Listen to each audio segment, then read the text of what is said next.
പ്രിയപ്പെട്ട ബദറും തീരത്തിലെ ശബ്ദം ശ്രവിക്കുന്ന ചെറുപ്പക്കാരാ, ഞാനിത് പറയുമ്പോ വാരിയല്ല് കൊണ്ട് മൂടപ്പെട്ട ഹൃദയാന്തരങ്ങൾ തുറന്നൊന്ന് കേൾക്കണം ചെറുപ്പക്കാരാ. ഇന്ന് ചെറുപ്പക്കാരെ കള്ളിനും കഞ്ചാവിനും ലഹരികൾക്കും അടിമകളാകുന്ന കാലമാ. യുവത്വം ഇന്ന് അടിപതറിപ്പോകുന്ന വഴിതെറ്റിപ്പോകുന്ന കാലമാ.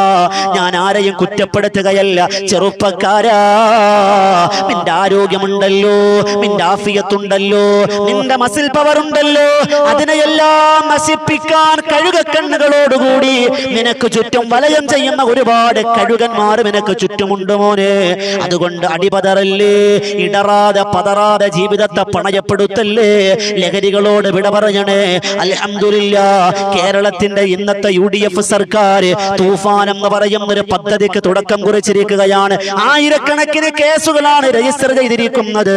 ഞാനിവിടെ പാർട്ടി പറയുന്നതല്ല, രാഷ്ട്രീയം പറയുന്നതല്ല, ഞാനൊരു രാഷ്ട്രീയത്തിന്റെയും വക്താവല്ല.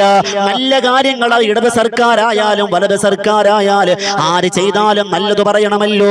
കേരളത്തിന്റെ ആഭ്യന്തരമന്ത്രി ശ്രീ രമേശ് ചെന്നിത്തല എന്ന് പറയുന്ന ആ മിനിസ്റ്റർ ഉണ്ടല്ലോ, അദ്ദേഹത്തിന്റെ നേതൃത്വത്തിൽ തൂഫാൻ എന്ന് പറയുന്ന ഒരു പ്രവർത്തനം ഒരു നല്ലൊരു കാര്യമാണ്. അതിനെ നമ്മൾ സപ്പോർട്ട് ചെയ്യേണ്ടതുണ്ട്. അതിനുവേണ്ടി നാം എന്തെല്ലാം ചെയ്തു കൊടുക്കേണ്ടി വരുമോ അതിനെല്ലാം നമ്മൾ എല്ലാവരും കർത്തവ്യബോധമുള്ളവരാകണം. അതിനെ നമ്മൾ പിന്തുണക്കുന്നവരാകണം. വളർന്നു വരുന്ന തലമുറകളെ